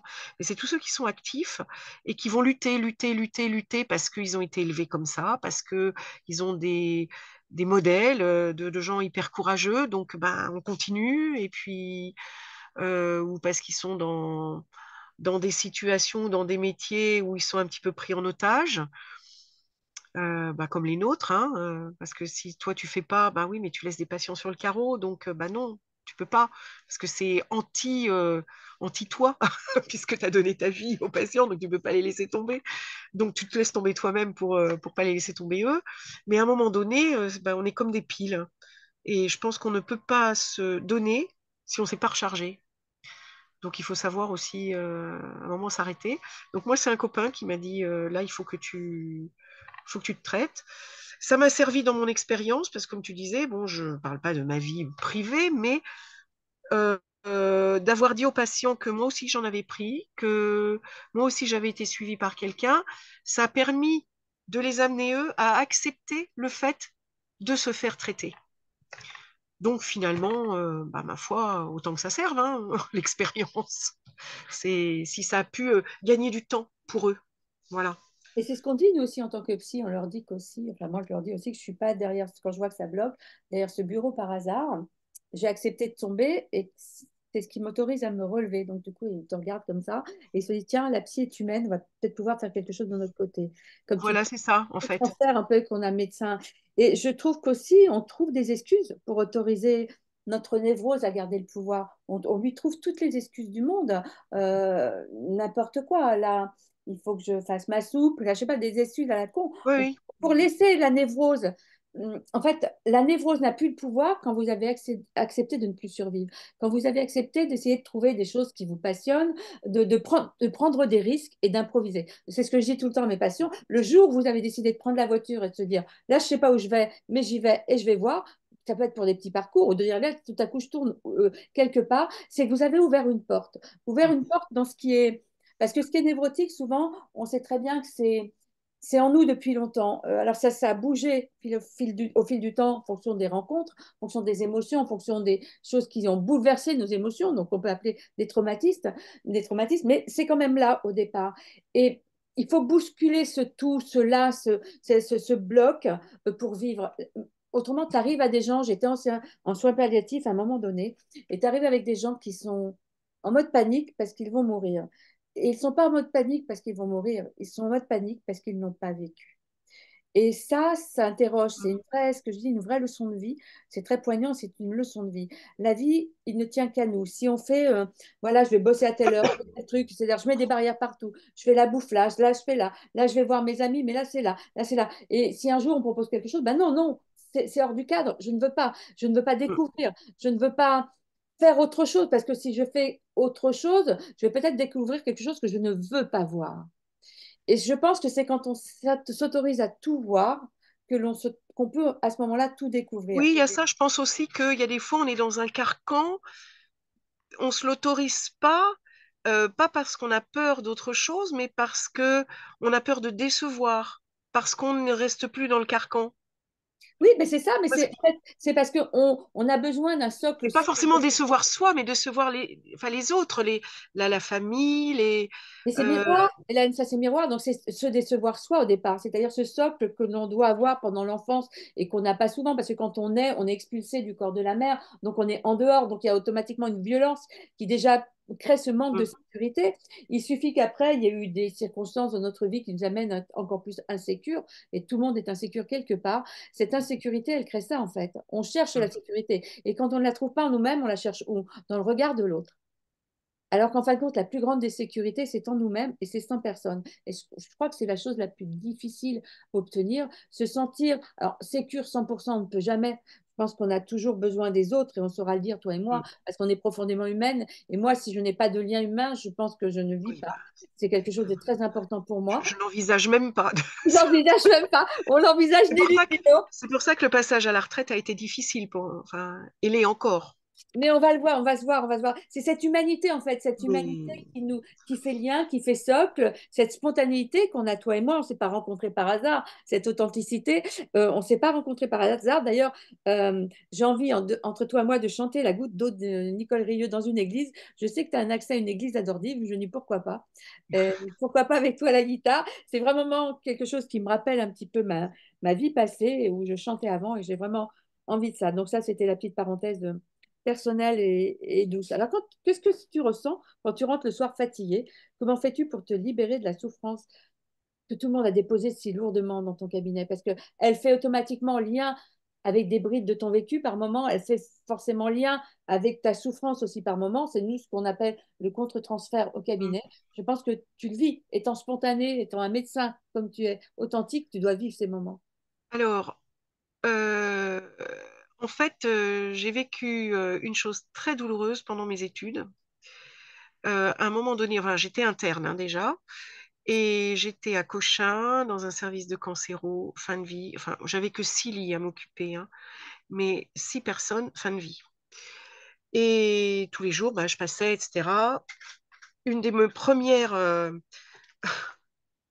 actions avec eux, parce que je pouvais rien faire en fait, hein. Bon, voilà, il y avait les chimios, il y avait les trucs, et encore à l'époque, il n'y en avait pas beaucoup, hein. Donc on savait qu'ils allaient mourir, et un de mes premiers trucs, ça a été d'arrêter déjà plein de prescriptions du médecin qui était responsable du service, avec des prises de sang une fois tous les jours, parfois même 2 fois par jour, pour suivre, pour savoir ce qu'on allait mettre, comme sel, comme poivre dans la perfusion. Enfin bon, moi j'ai dit aux infirmières, on commence à leur foutre la paix là. Déjà, on les piquera que tous les 2 jours, voire 3 jours, parce que de toute façon, ça changera rien. Donc, on va arrêter de les faire souffrir encore plus. Bon. Et puis les infirmières étaient très contentes parce que ben, elles n'arrivaient plus à les piquer. Enfin, c'était. Voilà. Alors, je me suis fait engueuler, bon, mais c'est pas grave, hein. Je voyais les familles parce que la chef de service ne les voyait jamais. Donc j'ai vu les familles, mais à l'époque j'avais 20. Ouais, c'était avant, bien avant de m'installer quand même encore. Je devais avoir 24 ans, quoi. Donc c'était lourd. Moi, j'avais vécu une vie heureuse, hein. Voilà, un père malade, mais maman nous a jamais fait sentir sa maladie. On a vécu une vie différente, mais toujours très gaie, très pleine, très festive. Enfin, moi, j'ai jamais ressenti quoi, aucun traumatisme, voilà, là-dedans. Euh, et donc, c'était pas évident à vivre. Et puis un jour, il y a une dame. Je ne suis pas passée la voir parce que je n'arrivais plus à soutenir son regard le matin, qui me disait quelque part qu'est-ce que vous pouvez faire pour moi, enfin voilà, sauvez-moi, enfin des trucs, sachant pertinemment que j'avais pas de réponse à lui apporter, et je n'arrivais plus à soutenir son regard, et je ne suis pas passée dans sa chambre. Et je m'en suis voulu, j'ai pas dormi la nuit, et je me suis dit, mais punaise, t'as franchement pas été courageuse, t'es médecin, toi t'as rien à... Enfin, tu vas bien, elle va mourir, et t'as même pas été capable de lui apporter, de lui laisser, tu lui as même pas donné la possibilité de te demander ce soutien. Et là, tu es en dessous de tout, t'as pas le droit de faire ça. Et je me suis juré que plus jamais je ne ferai ça. Et en fait, soutenir les gens, pour moi, c'est pas un fardeau. Et quand c'est pas un fardeau. Alors, ça a été un petit peu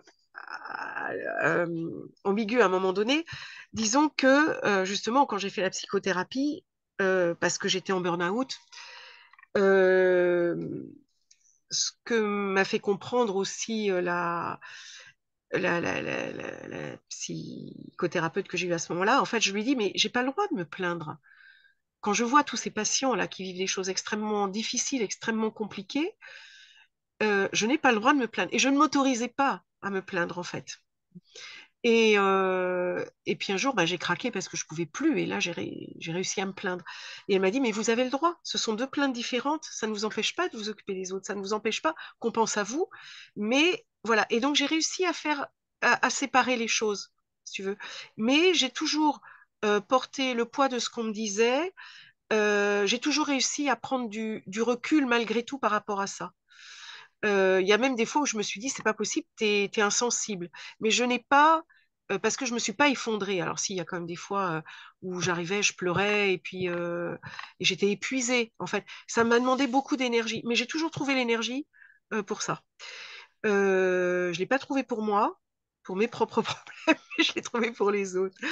Mais bon, parce que franchement, cette expérience je me suis dit, mais c'est le métier que tu as choisi. Alors, ou tu choisis un autre métier parce que tu ne te sens pas capable de le faire, ou tu choisis ce métier-là, et là, ça en fait partie.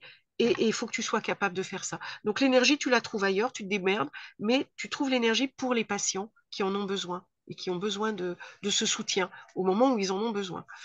Voilà. Et donc quand je rentrais le soir, bah déjà j'avais un mari à qui je pouvais pas en parler parce que bah, il subissait déjà quand même, hein, mine de rien, les horaires, les voilà. Donc je voulais pas lui parler, donc on parlait pas du métier. De temps en temps, quand même, il y a des choses qui sortaient parce que j'avais besoin de lâcher un peu. Mais globalement, non, moi je l'ai pas vécu comme un fardeau en fait, comme un poids ça. Alors, ce que j'ai vécu comme un poids, en fait, c'était plutôt quand j'ai été en surmenage, avec vraiment trop de passion à voir, l'impression de tout faire mal. Et ça a été intolérable pour moi. L'impression de ne pas faire bien mon métier, de ne pas le faire à fond. Je pouvais plus faire la prévention, je pouvais plus examiner les gens, j'avais plus le temps de les examiner à fond, j'avais pas le temps de les rappeler, j'avais pas le temps, enfin, voilà, j'avais pas le temps de leur consacrer le temps que j'aurais voulu. J'avais pas le temps de faire les choses bien à la maison avec mes enfants, tout le temps en courant, tout le temps, je faisais pas à manger correctement. Enfin, bon, donc l'impression de tout faire mal. Et ça a été quelque chose d'extrêmement compliqué à vivre. Et c'est là où la psychothérapeute en fait m'a bien aidée. Elle m'a dit mais vous avez le droit de pas être parfaite, hein. Et oui, c'est vrai, on a le droit de pas être parfait. Et déjà ma mère me l'avait dit, elle m'avait dit mais ça c'est de l'orgueil. J'ai dit, punaise, c'est dur. Je ne le vois pas comme ça. Tu me fais un reproche supplémentaire. Elle dit, si, t'es pas parfaite, et ben t'es pas parfaite. Et puis voilà. Je dis, mais oui, mais regarde-toi comment t'as fait, regarde avec papa, comment maman avec tous ses problèmes de santé, mon père malade, elle s'est occupée de lui pendant des années, des années. C'était une sclérose en plaques, c'était très lourd à porter. Elle nous a eu, voilà, deux enfants qu'elle a assumés aussi, enfin un boulot. Enfin, je dis, mais comment t'as fait? Mais t'as jamais failli. Bon, elle avait une foi profonde, mais euh, et puis ben oui, ben j'ai appris à ne pas vouloir ressembler à maman. Elle était exceptionnelle, ben je suis pas exceptionnelle. Je le suis peut-être sur d'autres points, je le suis pas sur celui-là.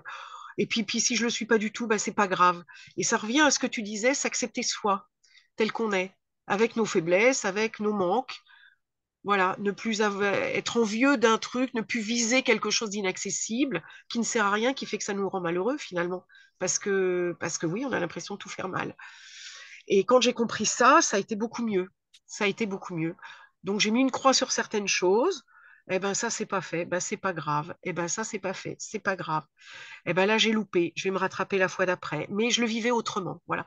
D'où l'intérêt de vos métiers qui peut nous aider à vivre mieux nos situations, en fait, à nous accepter tel qu'on est et ce qui est important, et moi, ça m'a beaucoup aidé dans la suite de mon métier, en fait, à ne plus culpabiliser par rapport aux patients. Bah, de toute façon, des loupés, j'en ai eu, on en a tous, parce qu'on ne peut pas faire à 100%, c'est pas possible, hein. Les journées longues 24 heures, c'est voilà. Donc, mais j'ai déculpabilisé, du coup, ça m'a permis d'avoir tout le temps que je prenais à me faire des discours, à pas aller bien, tiens, ben, c'était du temps perdu, puis qui me rongeait de l'énergie, en fait, qui me bouffait de l'énergie. Cette énergie-là, du coup, je l'ai récupérée pour en faire en positif. Donc voilà, bah, jusqu'au moment où là, de nouveau, j'ai refait un burn-out parce que trop de monde, à un moment donné, de toute façon, tu peux plus, quoi. Quand t'as la tête là, bah, tu arrives encore à marcher. Quand tu l'as là sous l'eau, c'est plus possible, tu peux plus respirer. Mais voilà, quoi. Cette souffrance des patients, c'est vrai que ça a été compliqué, mais pas insurmontable pour moi, en fait. Elle a été un moment donné de ma vie, et franchement, elle ne l'était plus après. Elle ne l'était plus après.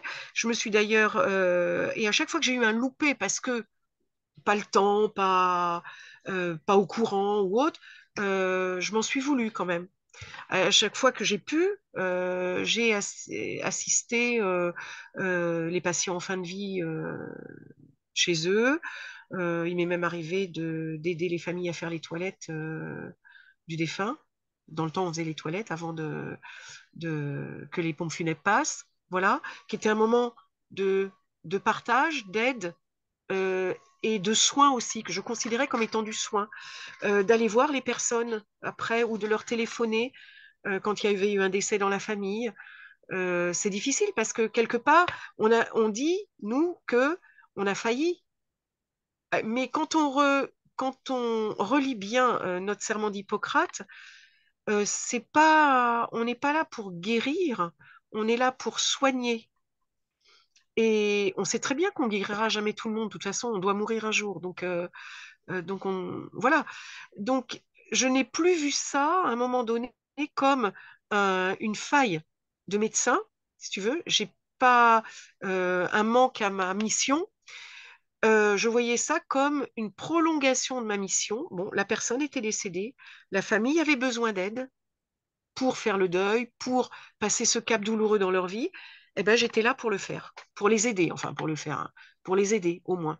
Et ils savaient qu'ils avaient une écoute, et s'ils avaient besoin, ils pouvaient m'appeler. Voilà, et je leur disais.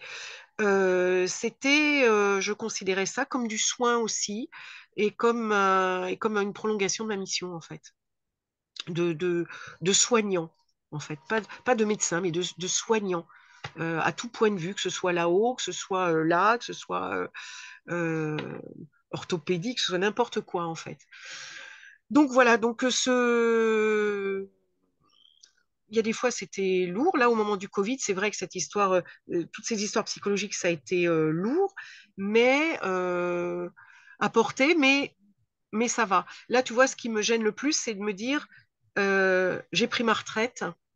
Je pense que s'il n'y avait pas eu mon mari et mes enfants, j'aurais probablement continué. Mais mais à quel prix? À quel prix pour moi au niveau physique? Et puis avec des gros risques, parce que là, j'avais quand même des gros problèmes de mémoire, avec un risque de faute professionnelle qui me pendait au nez, là, parce que j'avais des oublis, parce que je me souvenais plus, même une personne que j'avais vue la veille, je m'en souvenais plus. Enfin bon, ça devenait, il était temps que j'arrête, sinon je risquais de gros pépins. Mais je pense que j'aurais continué parce que je m'interdisais de m'arrêter, parce que les patients sont dans la panade, parce qu'on est nombreux à être partis, parce qu'ils ne trouvent plus de médecin traitant, parce que c'est, voilà, mais c'est une situation nationale, et puis voulue, en plus. Bon, voilà, donc c'est une situation politique, on n'y peut rien, et je n'y peux rien, et je ne porterai pas toute la misère du monde sur mes épaules, à moi toute seule, mais ça, c'est difficile à vivre. Et de prendre du recul par rapport à la retraite a été très, très compliqué. Ça a été vraiment compliqué parce que j'ai eu un sentiment d'abandon des patients. Parce que tant que je faisais, même si je faisais pas tout, j'avais une excuse, c'est qu'il y avait trop et je pouvais pas faire tout. Voilà. Mais là, j'ai vraiment eu ce sentiment d'abandon. Euh, Ce qui m'a fait beaucoup de bien, bah, c'est déjà de me faire opérer parce que du coup, bah, là, j'avais une obligation. En fait, je me suis trouvé des obligations pour pouvoir m'arrêter. Et donc c'est. Mais maintenant, ça y est, maintenant je le vis mieux. Puis voilà, ben, c'est comme ça, c'est comme ça. Et surtout, et alors là, c'est extraordinaire, c'est tous les retours de mes patients. Ce que j'ai mis dans mon mail, tu l'as reçu, le premier, voilà, où je les remerciais de leur compréhension vis-à-vis de ma cessation d'activité. Tous les messages que j'ai reçus d'eux. Alors évidemment, au début, il y a eu oh, qu'est-ce qu'on va faire, comment on va faire, qu'est-ce qu'on va devenir. Bon, c'est logique, hein. Mais, euh, mais tous les messages dans le livre d'or, il y a quand même deux petits livres hein, complets. Il y a eu plein de cartes, plein de cadeaux, plein de choses. Et à chaque fois, un message, c'est merci, vous avez pris soin de nous pendant toutes ces années, à votre tour de prendre soin de vous. Et ça, c'est un message qui revient, mais plein de fois. Donc, ils ne m'en veulent pas, ils ne me jugent pas, au contraire. Euh, Ils vont se démerder comme ils peuvent. Il y en a qui vont pas avoir de soins, hein, ça c'est clair, hein. Il y a des personnes âgées, voilà, moi dans 2 ans, je prédis une vague de décès sur Dordive parce que j'ai fait des ordonnances pour un an, mais après, bah, toutes les personnes qui peuvent pas se déplacer ou pas se déplacer loin, bah, elles n'auront pas de médecin, quoi. Et en plus, il y en a plein qui n'ont pas de visio, forcément. Les personnes âgées, elles n'ont pas Internet. Donc, ça va être une hécatombe. Mais ben, moi, j'aurais fait ce que je pouvais dans le moment où j'étais sur en fonction, quoi. Et puis là, je passe à autre chose. Alors, j'abandonne pas tout le monde non plus. J'abandonne ce côté médecin, mais j'avais l'intention, puisque moi j'ai la foi et j'ai une action déjà au niveau de la paroisse en animant les messes, Je me donne un an là pour ranger ma maison, pour me réparer moi, enfin pour faire ce que j'ai à faire, que j'ai pas fait depuis 10 ans. Et puis après, je vais faire une formation pour faire les obsèques. Voilà. Et ça rejoint ce que j'ai dit tout à l'heure, c'est-à-dire d'accompagner les familles.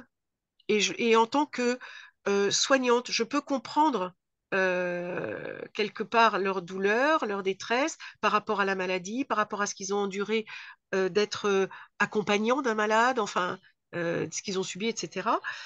Et donc, je peux amener cette dimension autre par rapport aux autres personnes qui font les obsèques. Eux, ils apporteront autre chose, hein, mais disons voilà, et je me dis, et je peux encore apporter du soin quelque part, avec de la bienveillance, avec de l'accompagnement, pour que ça se passe mieux et que ce soit un traumatisme peut-être moins traumatisant, que le deuil se fasse. Il faut qu'il se fasse, mais qu'il se fasse dans de meilleures conditions, peut-être que tout ce qui s'est passé dans le Covid, avec des gens qui n'ont jamais pu faire leur deuil. C'est inadmissible. Quelle est la civilisation qui n'enterre pas ses morts dignement? Aucune. Toutes les civilisations, quelles qu'elles soient, ont enterré leurs morts dignement. Avec certains rites qu'on peut trouver barbares pour certains ou pas, mais avec des rites, avec quelque chose. Et là, dans le Covid, ils ont empêché ça. Et il y a des familles qui n'ont toujours pas fait leur deuil, qui n'ont pas pu revoir leur défunt, qui n'ont pas pu leur dire au revoir, qui n'ont pas pu aller à l'église, enfin, qui n'ont pas pu faire leur deuil. Et donc, voilà, donc ce traumatisme-là, qu'en est un, pour moi, de ne pas pouvoir accompagner les patients, mais de toute façon, je ne peux pas les accompagner tous jusqu'à leur mort, c'est pas possible à un moment donné, même si moi je meurs, il y en a forcément qui sont sans tout bim, hein. Eh ben, je vais le prolonger d'une autre façon, en fait. Voilà. Donc ça fait partie de mes projets, pour arriver à passer ce cap, en me disant, je fais quand même quelque chose encore. Alors, Voilà. alors, l'altruisme, si on voit en psychanalyse, on va dire que, enfin, certains diront que l'altruisme, le véritable altruisme n'existe pas parce qu'il nous renvoie toujours une image qui nous remplit. Moi, j'ai envie Oui, de dire en tant que psy que strictement rien à foutre, en fait. c'est pas L'important, c'est grave. de trouver l'équilibre entre ce qu'on donne et ce qu'on le renvoie. Alors, Est-ce que ça nous renvoie? Enfin, je pense qu'on ne le fait pas initialement, te connaissant un peu, et puis pour que ça nous renvoie quelque chose, parce que je pense que quand ça te renvoie rien, tu vas le faire quand même. Tu le fais pas exactement. pour ça. Voilà, tu le fais pas. Il y a une gratuité dans ton altruisme. Je te connais, on se ressemble pas par hasard. Euh, si on te renvoie pas, c'est pas grave. Si on te renvoie quelque chose de négatif, c'est pas grave. Ça t'empêchera pas de continuer à renvoyer. Et je pense que Exactement. c'est peut-être le véritable altruisme, Hélène. Mais, malgré C'est tout, quoi? mais moi, le fait de le faire me rend heureuse. Oui, le fait le geste de le faire, de donner, Voilà, ce qu'on moi, me appelle, rend heureuse. je dirais Donc, peut-être le don de soi gratuit. alors, C'est-à-dire, tu quelque, donnes, et si tu n'as quelque rien, part, c'est pas c'est pas grave. gratuit. Si on veut aller par là, c'est pas gratuit puisque ça me rend heureuse de le faire, que j'ai un retour ou que j'en ai pas. Et quand j'ai un retour, que je n'ai pas cherché forcément, hein, mais quand j'ai un retour, alors là, c'est magique. Ce qui s'est passé avec mes patients au moment de mon arrêt, là. Je m'attendais pas du tout à ça de leur part. Et je m'attendais même à plus de reproches qu'autre chose. Et ça a été magique. Et je me dis, punaise, mais tout ce que j'ai donné ces années, je m'étais pas rendu compte que j'avais donné autant, en fait. Eux l'ont ressenti comme ça. Mais moi, Oui, je m'étais oui, pas le rendu compte de ressenti. ça. Mais là, pourquoi le don de soi ne serait pas gratuit? Ça te fait plaisir de donner. C'est pas pour ça que c'est pas. C'est Ah, mais je dis pas que c'est On peut, négatif. on peut philosopher hein, des heures, Oui, oui. mais Non, le non, fait, mais si tu n'as pas de retour et que tu arrives à donner, pour fiche. moi, il y a une gratuité. Même si ça te fait plaisir de donner, tu le donnes en accord avec toi, avec ton Oui, c'est ressenti, ça. C'est ça. avec ton équilibre. Ça te donne un apaisement parce que ça te correspond. Mais Hmm. à partir du moment où tu n'attends pas de retour, il y a une gratuité. C'est-à-dire tu donnes parce que Oui, je suis d'accord. ça Voilà. correspond à toi. Donc, Moi, dans je ces suis cas-là, d'accord. pour moi, il est gratuit, le don de soi. Il n'attend pas un retour et il n'a pas besoin de retour. Si un retour, c'est bien. Si on n'a pas, c'est pas grave. Mais en fait, tu te rends compte que quand tu as du don de soi, tu as toujours des retours à un moment donné. Pas Pas toujours. forcément d'ailleurs des gens auxquels tu aurais pensé. D'ailleurs. C'est ça qui est fou. Ouais, pas toujours, mais est-ce que c'est grave en fait? Mais c'est pas grave en soi. À partir du moment, enfin, moi je me dis, déjà ça me rend heureuse de le faire. Bon, bah je vois pas où est le problème, quoi. Donc je le fais, point barre, hein, c'est tout, hein. Et puis même si parfois ça me coûte de le faire, je le fais pour l'autre parce que il y a besoin, parce que ça va lui faire plaisir, même si moi ça me gonfle. Eh ben c'est pas grave, mais ça va lui faire plaisir. Bon allez, je le fais. Voilà. Là, Et puis voilà, t'es finalement, dans et autre chose. finalement, je suis contente après coup. de l'avoir fait, parce que je sais que je lui ai fait plaisir, donc je suis contente de l'avoir fait quand Mais tu même. t'oublies toi sur le moment parce que toi, ça te coûte. C'est bien ce que tu dis dans ce cas-là, ça te Oui, coûte. Tu donnes et ça te coûte, mais tu le donnes quand même. oui, voilà. Et puis finalement, ça me coûte pas tant que ça, après coup. Parce que c'est pas de l'instantané, ce genre de choses, de toute façon. Donc on peut pas raisonner en instantané. Non. Là, je te dis, ça me coûte parce que c'est pas le moment, parce que la personne, elle me gonfle, parce que je la supporte plus. Mais bon, elle en a besoin, allez, je vais lui faire. Et puis ça va pas me prendre tant de temps que ça. Et puis finalement, ça va me coûter quoi, au fond? Pas grand-chose. Et je le fais, et puis elle est contente. Bon, bah finalement, je suis contente aussi. Ça m'a coûté quoi au total? Alors si, au moment où j'ai dit, oh zut, et au moment où je l'ai fait, je dis, oh bah finalement, c'est fait, et puis c'est bien, il s'est écoulé un laps de temps, mais ce laps de temps, il a été rempli par quelque chose de positif, et moi, j'en ai tiré du positif, personnellement. Donc, donc finalement, et puis on vit mieux, et puis on vit mieux. Sinon, On vit dans le partage en fait. et puis il faut vivre en partage. Voilà. Voilà. Et quand on partage, c'est pas que avec des gens avec qui on s'entend bien, que avec des copains. Et puis, c'est pas que c'est toi qui m'écoutes et qui écoutes mes problèmes. Il faut aussi que j'écoute les tiens. À côté de ça, je te partage un moment de joie que j'ai eu. Bah, il faut que je te le partage aussi. Et réciproquement. Enfin, c'est voilà, on vit avec les autres. Donc, bon, bah voilà, bah, ça fait un peu de vague. C'est pas grave. Le tout, c'est que la moyenne, bah, on vive bien. Enfin, moi, je le vois comme ça, quoi. Mais bon, ça, c'est en moi. J'ai été conçue comme ça, tant mieux. Mais c'est comme ça, de toute façon, on va pas J'y suis changer. pour rien. On va... J'y suis pour rien. Si, J'ai c'est été parce que... conçue Mais comme ça, non, c'est dans les c'est pas... gènes. Non, Et puis non, j'ai je eu une pense pas. éducation aussi. Et j'ai eu une éducation aussi comme ça. Je pense pas. T'en as fait quelque chose qui te ressemble. Je crois pas qu'on est spécialement conçu comme ça. On en fait quelque chose qui nous ressemble. Oh, Et je pense quand même que tu as quand même des tempéraments plus ou moins égoïstes, plus ou moins altruistes, plus ou moins. Euh, tu as quand même des tempéraments au départ.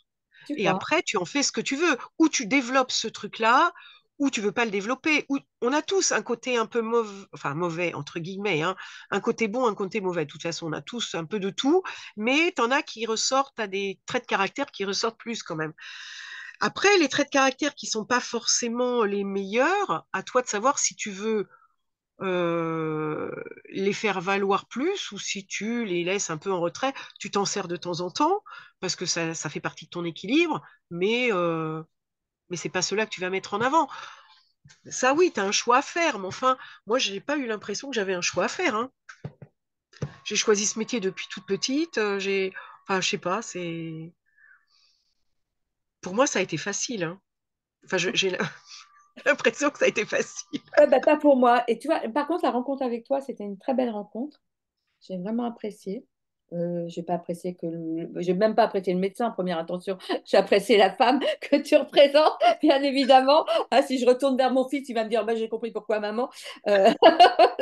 J'ai apprécié l'humaniste au grand cœur que tu représentes, qui rejoint mes valeurs les plus profondes, qui ne changeront jamais. Je pense qu'on s'est bien trouvées toutes les deux et je suis Oui, ça, très c'est heureuse c'est d'être clair, oui. une amie. Bah, c'est Ouais. ce que j'ai aimé aussi en toi et c'est pour ça que j'ai fait appel à toi au moment où j'en avais le plus besoin. Oui, oui, mais ah bah, je pense qu'on sera toujours là, alors pas forcément en tant que professionnel, aussi en Oui, tant qu'ami. Euh, c'est le c'est. socle. Alors, Ah ben le lien, je pense qu'on va le garder, oui, ça c'est sûr. Il y a eu quelque chose qui s'est créé et qui pourra pas être détruit, même si on n'a pas forcément les mêmes chemins, les mêmes vies. Oui, je sais que toi, tu as eu des blessures autrement plus. Enfin, moi, j'ai pas eu l'impression d'en avoir eu. J'en ai eu quand même quelques-unes, en fait. Je m'en suis rendu compte avec la, la psychothérapeute. Mais qui sont tellement, enfin, non pas minimes, parce qu'en fait, toute blessure est importante pour une personne, finalement, parce que tu vas te construire avec ça, ou tu ne vas pas arriver à avancer avec ça. Et ça peut être quelque chose qui paraît pas grand-chose par rapport à d'autres, mais, mais qui pour toi va te pourrir la vie ou va te construire autrement. Donc en fait, toute blessure est importante et est à mettre sur le même niveau, je pense. d'accord. Voilà. Et ça, je l'ai compris avec ça. Et tu vois, moi, avant d'être passée par là, d'avoir fait ce burn-out, c'est vrai que j'avais assez tendance à dire aux gens qui étaient dépressifs, bon, allez, il faut vous bouger maintenant. Le truc, il faut pas dire, en fait. Parce qu'ils Ah peuvent non, pas se bouger. Ils peuvent pas se bouger. C'est, et je l'ai compris. Bon, ma mère m'a dit un jour, t'es pas obligé de faire toutes les maladies pour les comprendre. Oui, peut-être mieux pas, autrement t'es dans la Mais merde. parce qu'en fait, tout ce que j'ai fait comme maladie, alors j'ai pas eu de cancer, j'ai pas eu de trucs, voilà, très douloureux, mais j'ai quand même fait plusieurs choses, et entre autres ce burn-out là, avec cette dépression, ça m'a été extrêmement utile dans mon métier, extrêmement utile. Ça m'a permis de comprendre les processus, de comprendre les gens, même si nos histoires sont différentes, mais au moins d'un point de vue physiologique aussi, il y a des choses qui se passent au niveau, comment dire, oui, le manque d'envie, enfin, tous les échanges d'adrénaline, de noradrénaline et compagnie, toutes les catécholamines, c'est assez physiologique. Et donc, enfin, voilà, il y a des explications quand même qui se font, hein, quand on parle du cycle de la récompense, quand on parle des trucs, voilà, l'obésité et compagnie. Donc, j'ai compris des choses, et donc, comment les gens réagissaient et quelles étaient, je pouvais arriver à comprendre leurs souffrances. Alors, on ne peut pas tout comprendre, mais on ne peut pas tout accepter, on peut pas se mettre à la place des gens, mais on peut au moins s'en approcher et du coup les aider mieux, je pense. Parce que quand tu n'as vraiment rien vécu, bah, tu peux pas savoir ce qu'ils ressentent vraiment. Même si quand tu as vécu des trucs, tu sais pas ce qu'ils ressentent eux, mais tu as une petite idée quand même de... Et puis au moins, tu as des phrases qui ne sont plus blessantes, parce que tu sais qu'elles sont intolérables, et puis que ça sert à rien, surtout. Voilà. Alors que, voilà, tant que j'étais pas passée par là, j'avais pas compris ça. Et c'est vrai, oui, bah oui, allez, bouge-toi. Et j'essayais de les stimuler, mais ça servait à rien, en fait. Ah, tu vois, c'est pour ça qu'un psychanalyste, en fait, son point fort derrière le bureau, c'est son point faible, hein. C'est ses blessures et d'avoir Ouais, fait une analyse. Et je pense que, alors c'est ce que je pense personnellement, plus il a été blessé, il a vécu des choses intenses, euh, s'il réussit à sortir depuis, de plus en plus vite, il sera de plus en plus, il ouvrira, je ne vais pas dire performance, c'est pas ce que je veux dire, mais l'ouvrira la porte, il montrera des mm, portes à ses patients beaucoup plus d'une façon différente en fait, parce mm, qu'il aura vécu, comme tu viens de dire, ces choses, il aura vécu ces douleurs, même si chaque vie appartient à chacun, chaque douleur appartient à chacun, et chacun a sa bien sûr. blessure. Le fait d'avoir ressenti jusqu'au fond de ses tripes des choses lui permettra justement ce lien thérapeutique, ce transfert qui va se passer du patient Exactement. au psychanalyste, qui va permettre au patient de ressentir au fond de lui que, en fait, tout est possible en fonction de lui, sa propre Mm, histoire. Il n'est surtout pas celui du exactement. psychanalyste. Et ce lien, justement, de souffrance à souffrance, même si ce n'est pas les mêmes souffrances, qui fait qu'on reconnaît qu'on est là pour ça. C'est ce que je dis à mes patients. On est là parce que justement, on a vécu ça. Pas parce qu'on a appris dans les livres, moi, Freud, Lacan, c'est sous mon siège maintenant. Enfin, ça calme mon bureau. Ce n'est pas ce qui nous a amenés là. Et ce n'est pas ce qui m'est utile du tout maintenant. Et ce n'est pas ce qui crée ce lien thérapeutique, Mm, et ce n'est pas ce qui va les aider à se comprendre eux-mêmes. Les aider à se comprendre eux-mêmes, c'est de savoir que nous, on a fait quelque chose de nos blessures maintenant. Et qu'on peut exactement. retomber, et qu'en même temps, on peut retomber et que ce n'est pas grave, et que nous Et n'avons qu'on pas s'est à en relevé. avoir honte. Parce qu'on Voilà. retombe toujours, la vie c'est ça, hein, c'est pas un chemin linéaire, et encore heureux, parce que qu'est-ce qu'on se ferait chier si on était des robots? Tout à fait. Et leur montrer que bah, même à nous, ça peut arriver, alors qu'ils sont persuadés que nous, il nous arrive rien, hein, en fait, hein. Voilà. Même à nous, ça peut nous arriver. Déjà, ça nous fait descendre d'un piédestal. Ça fait une relation qui est beaucoup plus à égalité, quelque part, et qui va leur permettre d'accepter une thérapeutique, qu'elle soit médicamenteuse ou qu'elle soit avec un spécialiste, déjà. Donc, à mon niveau, ça, c'était important. Et puis, moi, j'ai changé mon vocabulaire suite à ça. Il y a certaines phrases que m'a dit la psychothérapeute que j'ai réutilisées pour reprendre confiance en soi, pour, euh, pour arriver à prendre du recul. Enfin, voilà, il y a des choses. Ça a été ça mon rôle aussi. Et donc, des images que j'ai trouvées pour les aider qui ont changé par rapport à ce que je faisais avant et qui ont été bien plus pertinentes en fait.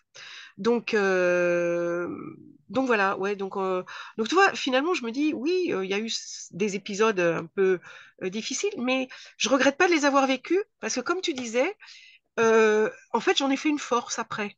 Mhm, Mais il a fallu que je me fasse aider au départ. mhm, Et je me suis fait aider quand, au départ, le thérapeute, elle me dit, mais quand je lui ai raconté mes trucs, et puis j'ai raconté un truc, et puis petit à petit un deuxième, puis un troisième, puis Et là, je me suis rendu compte que oui, il y avait quand même quelques blessures, en fait, quelques-unes. Et puis des loupés qui ont été des blessures pour moi. Et elle me dit, mais qu'est-ce que vous attendez finalement parce que vous avez déjà tout analysé, vous savez.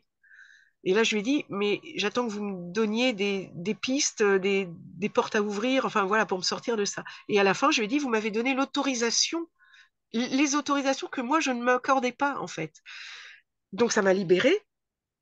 Et puis, du coup, maintenant, je m'accorde ces autorisations. Alors, elle te les a J'ai pas données. besoin. Tu te les ai données face à elle. Tu les as Voilà, prises. je me les suis données face à elle. Voilà, parce que Voilà. enfin, moi, je l'ai ressenti comme si c'était elle qui me les donnait, mais en Mais fait, c'est pas ça. C'est toi qui c'était t'es. pas ça. Voilà. Mais Et elle t'a renvoyé ce reflet miroir dans le regard, voilà, une autorisation que tu n'arrivais pas à te donner, c'est-à-dire elle t'a renvoyé une sécurité, un socle qu'on a tous quelque part perdu et qui t'a renforcé dans ton choix de devenir. Je trouve que voilà. c'est magnifique. Et ça, je m'en suis servi Mhm. vis-à-vis de mes patients, justement, pour essayer de leur transmettre ça, pas de leur donner moi l'autorisation non plus, mais de leur dire, vous pouvez faire ça. Maintenant, c'est à vous de le vouloir. C'est, enfin, dans d'autres termes, mais c'est, voilà. Et donc, eh ben, voilà, ça m'a bien servi finalement. Et c'est vrai que ça m'a beaucoup rapproché des thérapeutes, cette histoire. Beaucoup. Ouais. Alors, je vais terminer parce que c'est vrai qu'on avait dit que ça ne durerait pas longtemps, mais quand on papote toutes les deux, on en a Ah pour oui, un après-midi. Euh, En fait, je suis d'accord avec toi, même si tu as fait l'université, etc. Même si moi, j'ai fait une analyse qui fait derrière son bureau, quand on est face à face à quelqu'un d'autre, ces deux humains face à face, en toute simplicité, honnête, avec notre authenticité, et on fait ce qu'on peut avec qui l'on est, en voilà. fait. En fait, il faut faire ce qu'on peut, honnêtement. Mhm. Honnêtement, c'est ça en fait. Honnêtement, voilà. Et tu vois, j'ai des loupés dans ma carrière, hein. Il y a sûrement des gens où j'ai pas trouvé le diagnostic. Bon, ils sont pas venus se plaindre. Je sais pas. Peut-être qu'ils pouvaient plus. Je sais pas. Mais Bon, je vais pas forcément, hein, déconner là-dessus, parce que ça serait pas, c'est pas bon de terminer là-dessus. forcément, il y a dû y avoir des loupés. Il y Il a y a des des... gens aussi que j'ai laissés sur le côté parce que je les ai pas pris en charge assez, assez bien ou parce que j'ai pas eu le temps ou autre. Mais à chaque fois, j'ai essayé en tout cas de faire le plus honnêtement possible mon métier, euh, de ne pas, euh, de ne pas faire volontairement des impasses. C'est surtout ça. Ça, je crois que je me le serais jamais reproché. Enfin, je me le serais toujours reproché, je veux dire. Je me le serais jamais pardonné. Ne pas faire volontairement des impasses. Après, tous les loupés, je peux me les pardonner. Maintenant, j'ai appris à me pardonner mes imperfections. Parce que bah, d'abord, bah, c'est ce qui fait, oui, qu'on est humain. Hein, que je n'ai plus d'orgueil, comme dirait ma mère. Enfin, j'espère ne plus en avoir trop. Enfin, toujours un peu. Ça nous pousse aussi, l'orgueil. C'est un peu. Mais c'est comme tout. C'est un peu de sel, un peu de poivre, un peu de ceci, un peu de cela. Voilà. Mais il faut pas que ça domine. Si ça domine, c'est imbouffable. Mais voilà. Et en fait, je me dis, voilà, je suis partie, j'ai eu ce sentiment d'abandon des patients. Mais je suis quand même fière de me regarder dans la glace. En tout cas, je n'ai pas honte de me regarder dans la glace. Et je me dis, j'ai fait ce que j'ai pu. Avec les armes qu'on m'a données à ma naissance, avec l'éducation que j'ai eue, avec merci papa, maman, parce qu'ils m'ont donné une excellente éducation d'ouverture aux autres, de partage, même si j'en avais déjà en moi, je pense, dans mes gènes. Mais voilà, ils ont contribué à ça. Ma grand-mère aussi. Un grand merci vraiment à toute ma famille. On a réussi à construire avec mon mari une famille qui est unie, des enfants qui s'entendent bien entre eux. Enfin voilà, on est soudés, c'est génial. Mais parce qu'on le veut aussi. Mhm. Il y a aussi une volonté. Je sais qu'avec mon frère, par exemple, il y a des sujets qu'on n'aborde pas, sinon on va se fâcher. Eh ben on les aborde pas et on reste soudés. Point barre. Et c'est pas grave. Voilà, c'est pas grave. Mais on a décidé de rester vivants et de rester vivants ensemble. Voilà. Et vis-à-vis de mes patients, je vais continuer à puisqu'on a créé ce groupe grâce au Covid, en fait. Finalement, quelque part, merci Covid, puisque ça va ne pas s'arrêter là. On va se revoir, on va se faire un pot au mois de mai, je pense. On va refaire un truc dès qu'il va faire beau, une réunion avec ceux qui voudront venir pour se faire un déjeuner entre nous, discuter de comment vont les uns les autres, des nouveautés politiques, Covid, médicales, etc. Même si je ne suis plus leur médecin traitant, mais voilà, on va garder ce lien autour de ce petit groupe de départ et puis qui a diffusé. On va essayer, voilà, on verra bien le temps que ça durera, mais que les choses ne se terminent pas comme ça. S'il n'y avait pas eu ça, bah oui, là, je prenais ma retraite et puis tout était fini, quoi. Mhm. Alors que là, tu vois, ça va continuer. Et ça, c'est génial. Alors, Voilà, d'une toute façon, mais c'est génial. alors avant d'aller chanter toutes les deux, hein, ça je loupe pas, on va le faire, hein. J'ai envie d'appeler cette visioconférence un médecin sur mon divan avec pour lien notre plus profonde humanité. Ça me Si va. tu veux. Ça te va? Ça me va aussi. C'est peut-être un peu pompeux, hein, mais, Oh non, mais mais faut bon. se la péter parfois, surtout quand on termine une vidéo. Je t'embrasse très fort, Hélène. Mais ça me va parce qu'en fait, de toute façon, sans ça, je veux dire, mais un médecin qui a pas un peu d'humanité, je dirais, c'est un robot, point barre. Voilà. C'est pas un Comme tu médecin. t'es confié, je veux dire, c'est C'est pour un ça que je vais leur payer excellent, mon divan. c'est un excellent technicien. Il y a des excellents techniciens, et il en faut hein, dans les toubibs, hein. Mais il faut aussi des médecins. Et moi, j'avais choisi finalement. Au départ, je voulais être pédiatre. Et puis après, je me suis rendu compte que bah, pédiatrie en ville, c'était pas très intéressant parce que le médecin généraliste, il pouvait le faire. Le pédiatre, c'était intéressant quand tu étais à l'hosto où quand tu avais besoin d'aller plus loin dans des diagnostics avec un plateau technique, etc. Et puis en plus, le pédiatre, bah, les parents. Donc, j'ai dit non. Je me suis très vite aussi rendu compte que le pédiatre, ben, il faisait les bilans des gamins qui allaient bien, en fait. Et puis quand tu avais une gastro, une otite, un machin en urgence, ben, ils étaient jamais dispo, c'était le généraliste qui le faisait. Et finalement, je me suis dit, mais je serais médecin à la campagne et médecin de famille. Et je n'ai jamais regretté mon choix. Ça me correspond. Bon, Et bah, c'est là où j'ai pu à la fois m'épanouir et je pense donner le meilleur de ce que j'avais à donner. ok. On va arrêter là, on va continuer en privé là, parce que autrement je vais avoir une vidéo de 5 heures. Allez, Comment c'est le faire? Donc tu ne pars pas, on continue en privé.